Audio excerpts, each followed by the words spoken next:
Apa kau tidak pernah merasa takut tersesat? Aku tidak hanya selalu takut tersesat, tapi aku juga pernah tersesat.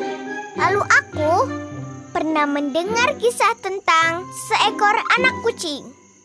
Suatu hari, tinggallah seekor anak kucing di dalam sebuah rumah. Dia bukanlah satu-satunya atau yang istimewa. Tapi setiap kali dia harus meninggalkan rumah, dia selalu saja tersesat. Dia tidak tahu jalan pulang. Dia akan melompat ke jalan untuk mengejar bola.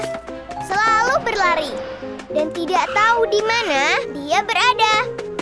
Dia akan merayap di bawah kursi atau di sudut. Dan tetap duduk sambil ketakutan.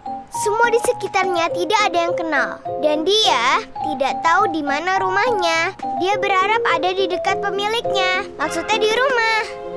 Tapi hari semakin gelap. Di mana-mana banyak rumah susun. Dan anjing sombong yang sedang berjalan untuk tanya pada mereka, aku sudah ketakutan.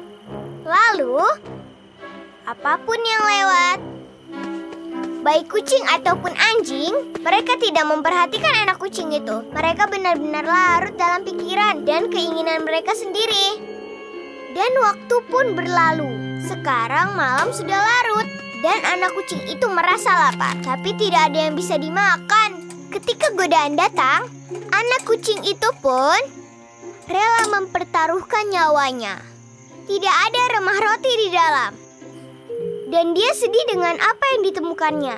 Sudah waktunya mengucapkan salam perpisahan dengan kehidupan. Tapi tiba-tiba seekor burung datang dari langit padaku.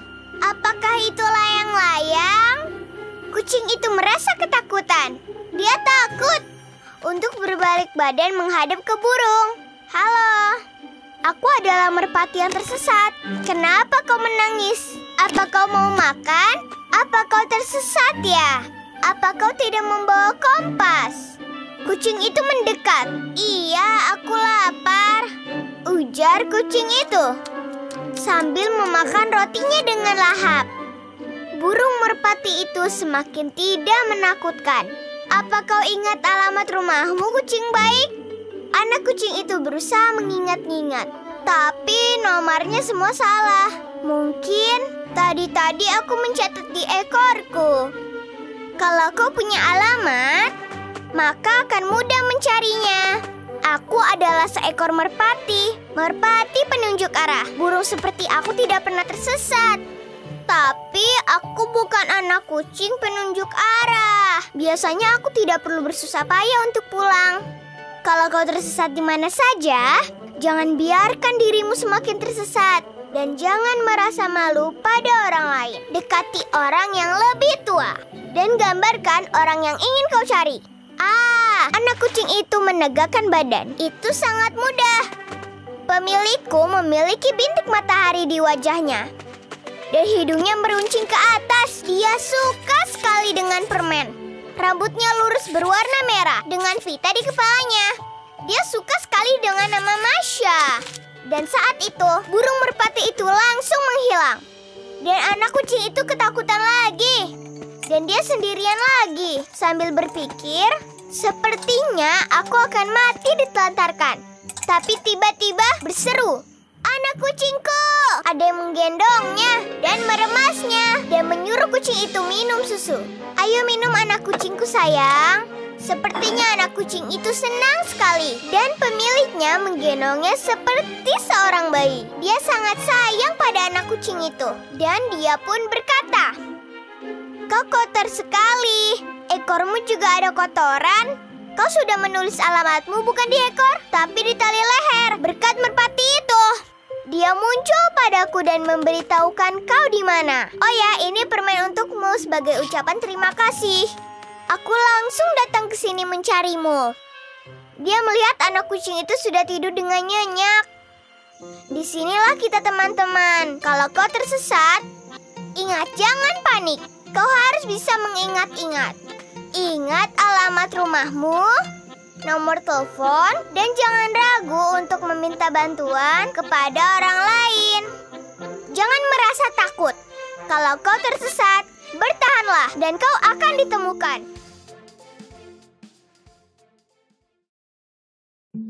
Sekarang aku akan menceritakan sebuah kisah yang sangat seram dan menyeramkan tentang anak perempuan yang sangat takut pada semua jenis binatang.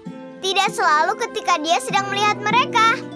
Pada suatu ketika sore hari menjelang malam, anak itu pergi berjalan-jalan dan dia pun mulai keluar rumah. Dan dia senang melihat bunga di taman. Semua mekar. Tanpa pikir panjang, karena senang, dia pun memetik bunga itu. Tiba-tiba di depannya, sepertinya ada sesuatu yang menakutkan. Dia melihat binatang menakutkan, paling besar dan paling ganas, tikus. Anak itu ketakutan dan mulai menjerit. Tapi tentu saja itu tidak ada gunanya terhadap binatang ganas, tikus itu. Apa yang dia lakukan selain memanjat pohon? Tikus di bawah pohon membuka mulut mungilnya yang berisi gigi-gigi besar. Dan dia tertawa dengan jahatnya. Jarang melihat seekor tikus tertawa. Hanya ketika orang ketakutan saja, maka tikus itu tertawa berguling-guling. Melihat kengerian itu, ini benar-benar sangat menakutkan. Lalu keadaan menjadi semakin menakutkan. Tiba-tiba muncullah hewan nomor 2. Jika anak kucing pemangsa itu bisa makan tikus yang ganas, maka makan seorang gadis sangat mudah. Hati-hati tikus, kucing itu mendekatimu. Tikus itu sepertinya ketakutan. Awas tikus, sepertinya kucing itu mau menerkammu. Lari! Tiba-tiba kucing itu menangkap buntutnya dan menariknya ke atas. Tikus itu langsung membajak pohon. Anak itu menjauh dari tikus. Sepertinya kucing itu merasa senang dan dia mentertawakan mereka dengan keras. Lalu terjadi sesuatu yang sangat mengerikan. Monster sungguhan yang sangat menakutkan datang ke sana. Seekor anjing, keturunan ganas, anjing lapdog. Lantas kucing itu menjauhi anjing. Tikus menjauhi kucing. Anak itu menjauhi semuanya. Anjing ganas itu tertawa dengan jahat, sehingga semuanya merinding. Tapi, tidak lama anjing itu tertawa. Tanpa disadari, datanglah monster yang lebih ganas. Sebenarnya anjing itu tidak bisa memanjat, tapi dia jadi bisa. Tapi ketika singa itu muncul, mereka belajar dengan cepat. Anjing memanjat menjauhi singa. Kucing memanjat menjauhi anjing. Tikus memanjat menjauhi kucing. Anak itu memanjat karena ketakutan. Singa adalah raja hutan, tapi ada binatang yang lebih besar. Mereka lebih kuat dan lebih menakutkan. Gajah pun datang. Gajah itu mulai tertawa. Ketika tawa keluar dari belalai gajah, kalian tahu, bulu kudukmu pasti merinding. Keadaan menjadi sangat menakutkan. Singa itu memanjat pohon. Dia menjauhi gajah. Lalu anjing naik. Lalu kucing. Kemudian tikus. Anak itu berada di puncak pohon. Anak itu berpikir, dia benar-benar heran. Kenapa ya semua penghuni kebun binatang mengikutiku? Tepat ketika dia mengira tidak akan pernah terlepas dari masalahnya.